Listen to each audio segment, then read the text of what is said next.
morning of September 11th, 2001, dawned like any other Tuesday in New York City. The sky over Manhattan was a brilliant, cloudless blue, perfect late summer day. As the sun climbed higher, its golden light washed over the iconic skyline, catching the twin giants of the World Trade Center and making them gleam. Down below, the city was just starting to stir. The first yellow cabs were hitting the streets. The smell of coffee and freshly baked bagels was wafting from corner delis, and the early commuters were making their way onto subways and buses, heading into the heart of the financial world. Inside the North and South Towers, life was already humming. Office workers were settling in at their desks, powering up their computers, and grabbing their first coffee of the day. In the windows on the World Restaurant, high up on the 107th floor of the North Tower, breakfast service was underway. Diners looked out at the breathtaking panoramic view, seeing the city stretch out below them, a miniature world of endless possibility. The Statue of Liberty stood proudly in the harbor, a silent greeter to the day. The atmosphere was one of routine, of ambition, of a normal day in the city that never sleeps. There was absolutely no sign, no hint in the serene morning air of the unimaginable horror that was just moments away. At that time, air traffic controllers were monitoring thousands of flights crisscrossing the country. American Airlines Flight 11 had taken off from Boston's Logan Airport, headed for Los Angeles. It was a routine transcontinental flight filled with business travelers, families, and people heading off on vacation. The plane climbed smoothly into the clear sky, another anonymous silver dot against the vast blue canvas. For the passengers and crew, and for the millions of people on the ground starting their day, everything was completely normal. It was a beautiful, peaceful morning. Looking back, it's this profound sense of normalcy that makes what happened next so gut-wrenching. The calm before the storm, the ordinary moments that were about to be shattered forever. People were making plans for lunch, for dinner, for the weekend. They were thinking about their jobs, their families, their dreams. They were living their lives, completely unaware that they were standing on the precipice of history, that in a matter of minutes, their world and our world would be irrevocably changed. This quiet, sun-drenched morning was the final, fleeting moment of an era of innocence, a time before the sky fell and the towers crumbled. The contrast is stark and chilling. The image of the Twin Towers standing tall and proud against that perfect blue sky is one that's now etched in our collective memory, a symbol of both strength and vulnerability. It represents everything that was lost on that day. It's a reminder that the world can change in an instant, that the most ordinary of days can become the most extraordinary for all the wrong reasons. And as we remember the events of 9/11, it's crucial to first remember this piece, this quiet beginning, to fully comprehend the magnitude of the tragedy that was about to unfold and the resilience that would follow. Thanks for watching. Please consider subscribing to learn more about the moments that shaped our world. The city never truly sleeps, does it? Here in New York, the rhythm of life is a constant drumbeat, a symphony of millions of stories unfolding at once. But for some, that rhythm is punctuated by the shrill call of a siren, a signal that someone's story has taken a dangerous turn. Welcome to the heart of Ladder 10, a fire station nestled in the concrete canyons of Lower Manhattan. This isn't just a building of brick and steel. It is a second home to the brave souls who run towards danger when everyone else is running away. Inside, the air is thick with a unique blend of camaraderie and quiet anticipation. You can smell the faint, lingering scent of yesterday's fires, mixed with the aroma of freshly brewed coffee. The walls are adorned with photos, not just of fallen heroes, but of families' wives, husbands, children, the very people who give these firefighters their strength. Each picture tells a story of love, of sacrifice, of a life lived beyond the uniform. Over via worn-out leather armchair sits Captain Daniel Hayes. At 45, his face is a roadmap of his career. Laughter lines around his eyes from countless shared jokes, and deeper grooves etched by moments of intense focus and a few too many sleepless nights. He is the kind of leader who doesn't need to raise his voice to be heard. His presence alone commands respect, built on years of trust and leading his crew through the city's toughest fires. He's seen it all, from towering infernos to the smallest kitchen blaze, and each call has left its mark. Right now, though, he's not. Captain Hayes the commander of Ladder 10. He's just Dad. In his calloused hands, he holds a small, slightly creased photograph. It's a picture of his daughter, Lily. She's 7, with a gap-toothed grin and eyes that sparkle with the same fire that her father battles. In Tefo, she's wearing his oversized helmet, which slips down over her eyes, and she's beaming with pride. He traces the edge of the photo with his thumb, a small, sad smile playing on his lips. It's her birthday today. He missed her waking up this morning, and he'll probably miss tucking her in tonight. It's the silent sacrifice that every first responder knows. All too well the missed moments. The birthdays, the holidays. This small picture is his anchor, his reminder of why he does what he does. It's for her. For her future, for a city where she can grow up safe. He whispers, "Happy birthday, sweetie," so softly it's barely a breath. Suddenly, the quiet moment is shattered. A piercing, electronic wail rips through the station. The alarms erupt, a cacophony of sound that jolts every nerve. Red lights flash, casting an urgent, pulsing glow across the room. The calm is gone, replaced by an electric surge of adrenaline. There's no hesitation, no pause. It's an instinct, honed by years of training. Chairs scrape back, conversations are cut mid-sentence, and the room explodes into controlled chaos. Captain Hayes's demeanor shifts in an instant. The gentle father disappears, and the decisive leader takes over. His eyes are sharp, focused. He carefully places the photo back into his locker, a silent promise to return. The time for reflection is over. Now, it's time for action. He strides towards the fire engine, his team already in motion around him, a well-oiled machine gearing up for battle. Each member knows their role, pulling on heavy bunker gear, grabbing helmets, their movements precise and efficient. The dispatcher's voice crackles over the intercom, barking out an address and a situation on multi-story residential fire. People are trapped. The garage door groans open, revealing the dark, waiting street. The engine roars to life. Its powerful diesel engine, a thunderous promise of help on the way. As they climb aboard, a quick exchange of nods is all that's needed. They are a family, a brotherhood, and they are heading into the unknown together. As the rig pulls out of the station, sirens screaming into the night, Captain Hayes takes one last look back. The firehouse, his sanctuary, shrinks in the distance. Ahead lies the smoke, the flames, and the city that needs its heroes. The call has been answered. Thanks for watching. If you were moved by the dedication of these first responders, hit that like button and subscribe for more stories from the front lines. Stay safe. Stay safe. Video opens with the piercing sound of sirens growing louder. You hear that? That's the sound of controlled chaos, meeting pure pandemonium. It's the sound of everyday life grinding to a halt, replaced by a symphony of urgency. We're heading straight into the heart of it.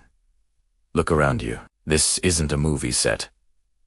These are real streets, just like the ones you walk down every day. But right now, they're transformed. The usual rhythm of traffic and pedestrians has been shattered. Instead, we see a frantic ballet of escape. People are running, not jogging for exercise, but running for their lives. Their faces tell 1,000 stories: confusion, fear, a desperate need to find safety. That's the thing about disasters. They don't send an invitation. One minute you're grabbing coffee, the next, the world is tilting on its axis. And in that moment of crisis, our first responders become our last line of hope. Here they come now, cutting through the gridlock. These fire trucks, these engines of rescue, are more than just machines. They're vessels of courage, carrying crews who run towards the danger that everyone else is running from. The red and white lights strobe across panicked faces, a beacon in the growing twilight of smoke and fear. And speaking of smoke, look up. That column rising in the distance isn't just a fire. It's a landmark of this catastrophe. It's where the chaos is centered. It's a dark plume that blots out the sky, a visual representation of the destruction unfolding below. You can almost smell it from here, the acrid scent of burning plastic, wood, and a city's sense of security. Everywhere you look, there's a story. A mother clutching her child's hand, pulling them through the throng. An elderly man, dazed, leaning against a wall, trying to catch his breath. Office workers in suits, their professional demeanor stripped away, now just scared individuals trying to get home. This is the human element of the crisis, the real-time drama that statistics can never fully capture. As the fire trucks get closer to the source, the scene intensifies. The noise is deafening, a mix of sirens, car alarms triggered by the tremors of the event, and the collective shouts of a terrified crowd. Police officers are trying to create a perimeter, their voices strained as they yell for people to keep moving, to clear the way. Their job is twofold: guide the public to safety and clear a path for the heroes arriving on scene. This isn't just a traffic jam. It's a human dam, and it's about to break. The pressure is immense. Every second counts. The delay caused by this gridlock could be the difference between life and death for someone trapped in the heart of the inferno. We often see these scenes on the news, filtered through a television screen, but being here, in the middle of it, is a visceral experience. You feel the vibration of the heavy trucks rumbling past. You feel the collective anxiety in the air, a palpable, electric current of fear. You see the raw, unfiltered emotion that defines a moment of extreme crisis. These first responders, they train for this. They prepare mentally and physically for the worst-case scenario, but nothing can fully prepare you for the reality of a city in panic. Navigating this labyrinth of abandoned cars and desperate people is the first of many impossible tasks they will face today, as they finally push through the last of the congestion and disappear into the smoke-filled horizon. We're left here, in the aftermath of their passing. The sirens fade into the distance, replaced by a low, ominous hum. The initial wave of panic begins to subside, leaving behind a chilling quiet, a sense of dread. What we've just witnessed is the front line of a battle between order and chaos, between hope and despair, and it is a powerful reminder of the fragility of our daily lives and the incredible bravery of those who dedicate themselves to protecting it. Thank you for watching. Stay safe, and don't forget to subscribe for more. The air is thick with acrid smoke, so dense you can barely see your hand in front of your face. Every breath is a struggle, a desperate gasp for oxygen that isn't there. This is the hell Daniel has willingly walked into. The stairwell of the burning tower is a chaotic symphony of cracking timber, the roar of the fire, and the terrified cries of those trapped within. Debris rains down from the ceiling, glowing embers that singe his uniform and skin. The heat is a physical force, pressing in from all sides, trying to cook him alive inside his own gear. But Daniel doesn't flinch. His focus is absolute, a razor's edge cutting through the chaos. He spots them huddled together on a landing, a small group of civilians paralyzed by fear. An older woman has collapsed, her leg twisted at an unnatural angle. A young man coughs violently, his face pale and smeared with soot. Panic has him in its grip. Daniel moves with a purpose that defies the inferno around him. His voice, calm and commanding, cuts through the noise.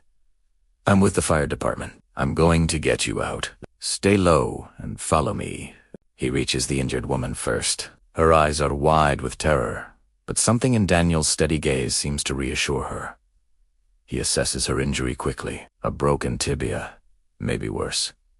He can't treat it here. "I've got you," he says, his voice a low, comforting rumble. With a strength born of adrenaline and training, he scoops her into his arms. She's heavier than she looks, a dead weight, but he adjusts his grip, planting his feet firmly. Every muscle screams in protest, but he ignores it. He is their only hope. "You," he says, nodding to the young man. "Help the others. Keep them together. Follow my light." He clicks on the powerful beam of his helmet lamp, a solitary beacon in the suffocating darkness. The group latches onto it like a lifeline. The descent is treacherous. The stairs are slick with water from the sprinklers, and God knows what else. Flames lick out from a doorway, forcing them back. The heat intensifies, a blast furnace that threatens to melt the very steel of the building. Daniel shields the woman in his arms with his own body, taking the brunt of the heat. He can feel his own lungs burning, his vision starting to swim at the edges. The carbon monoxide is doing its work, but he pushes on, one agonizing step at a time. Down, down, down. Each landing is a small victory. The cries behind him have turned into ragged coughs, but they're still moving. That's all that matters. He can hear the distant sounds of his team working below, The shouts, the spray of high-pressure hoses. It's a beacon of hope, a promise of safety. The smoke thins slightly, and he can make out the shape of a fire exit. A fresh wave of determination surges through him. Almost there. "Keep moving!" he yells over his shoulder. He kicks the door open, and they stumble out into a corridor that's clearer, though still filled with smoke. Other firefighters are there, guiding them the rest of the way. Daniel gently lowers the woman onto a stretcher, her hand still weakly clutching his arm. "Thank you," she whispers, her voice barely audible. He doesn't have time to respond. He just gives a quick nod to the paramedics, takes a single, deep breath from an oxygen mask offered by a colleague, and then turns back toward the inferno. There are still more people inside. The fire is a living, breathing monster, and it's not done yet. And as long as it rages, Daniel's work isn't finished either. He is a guardian in the flames, a symbol of courage when all hope seems lost. This is more than a job. It is a calling, and Daniel answers it again and again, with every step he takes back into the heart of the blaze. The tower groaned, a wounded beast of steel and glass. Dust and ash rained down, a grim, gray snow coating everything. I could barely see my own hands, caked in soot. My lungs burned with every ragged breath. Somewhere below, the world was ending, but up here, in this suspended moment of chaos, all I could think about was her. My fingers, trembling and raw, fumbled in my pocket for my phone. The screen was a spider web of cracks, but by some miracle, the light flickered on. One bar. Just one single, precious bar of signal. It felt like a lifeline, a thread back to a world that was rapidly slipping away. I swiped through the cracked glass, my thumb leaving a dirty smear. Her picture smiled back at me, a ghost from a brighter, happier time just this morning. I pressed the call button.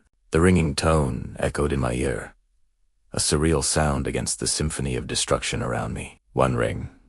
The floor beneath me shuddered violently, throwing me against a fallen beam. 2 rings. A deep, guttural roar from the building's core vibrated through my bones. "Please, pick up, Sarah. Please." 3 rings. "Hello, Daniel! What's happening?" I hear sirens everywhere. Her voice. Oh, that beautiful, worried voice. It cut through the noise, a beacon of clarity in the pandemonium. Tears I didn't know I had left started to stream down my face, carving clean paths through the grime on my cheeks. "Sarah," I choked out, my own voice a hoarse, unfamiliar rasp. "Sarah. I just needed to hear your voice." I tried to sound strong, but the lie caught in my throat. The building lurched again, more violently this time. I could hear her starting to panic on the other end, her questions coming faster. "Daniel, where are you? Are you okay? Talk to me. Listen to me, Sarah," I said, my voice gaining a desperate urgency. "There's not much time. I need you to know. I need you to know how much I love you. You are my everything, the best part of my life." The words poured out of me, a final confession, a last testament. I remembered our first date, the silly way she laughed, the warmth of her hand in mine. Every small, perfect moment was flashing before my eyes. "Don't say that, Daniel. It sounds like you're saying goodbye," she sobbed. Her tears were a fresh wave of agony for me. "Just tell me where you are. I'm coming to get you." "No, baby, no, you can't," I said, looking around at the twisted metal and crumbling concrete. "This was my tomb. Just remember us, okay? Remember that I love you more than anything." The ceiling above me started to buckle, raining down debris. The phone slipped from my sweaty grasp, but I snatched it back. "I love you too, Daniel. I love you so much," she cried, her words were the last sweet song I would ever hear. The line filled with static, a harsh, crackling noise. A final, deafening roar filled the air as the world gave way. Everything went dark, but in that darkness, I held on to her voice. I held on to her love. And for a fleeting moment, in the heart of the inferno, I wasn't afraid. This story is a fictional dramatization. But for the families who lived through similar tragedies, the pain is very real. We remember them, and we honored the heroes who ran towards the danger when everyone else was running away. Thank you for listening. If you were moved by this story, please consider subscribing for more narrative content. We'll see you next time. It's hard to believe how many years have passed, standing here in this place of quiet reflection. The city's pulse feels different. It's a rhythm of resilience, of a strength forged in the fires of an unforgettable morning. I was just a child then, too young to grasp the enormity of what was happening, too small to understand the true meaning of the word hero. To me, he was just Dad. He was the one who taught me to ride a bike, who read me bedtime stories with all the funny voices, who promised he'd always be there to catch me if I fell. I remember that day, the confusion, the sirens that seemed to never end. I remember my mom's face, a mask of worry that she tried so hard to hide from me. They said he went to help people. That's what Dad did. He was a firefighter. He ran towards the danger when everyone else was running away. It was just his job, he would have said, with that humble shrug of his. But we know it was so much more. It was his calling.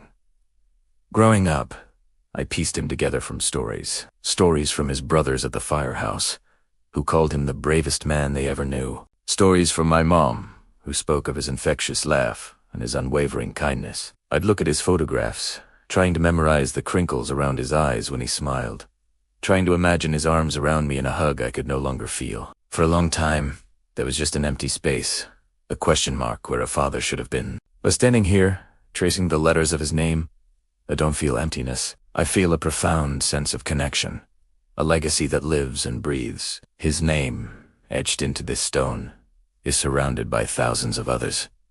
Each one a story, each one a universe of love and loss. They weren't just names, they were fathers, mothers, sons, daughters, friends. They were people who woke up one Tuesday morning, just like any other, and never came home. Their collective sacrifice created a ripple that has never stopped expanding. It taught us about the depths of human courage and the incredible power of unity. In the darkest of times, this city, this nation, came together. Strangers helped strangers. Hands reached out in the dust and chaos, and a spirit of compassion shone through the smoke. That spirit is his legacy. It's the legacy of every single person we lost that day. Touching his name, I feel the strength he passed on to me. It's a strength I see in my mother's eyes every single day. It's a strength I see in the faces of the first responders who continue to serve, and in the spirit of this city that refused to be broken. He taught me about bravery not just by running into a burning building, but by the love he left behind. A love that has been my guide, my comfort, and my inspiration. He and so many others gave their tomorrows so we could have our todays, and it's our responsibility to live those todays with purpose, with kindness, and with a commitment to remembering. Not just remembering the tragedy, but remembering the love, the unity, and the incredible heroism that rose from the ashes. His story didn't end on September 11th. It lives on in me, in all of us who choose to remember and to build a better world in their honor. Thank you for listening. We will never forget.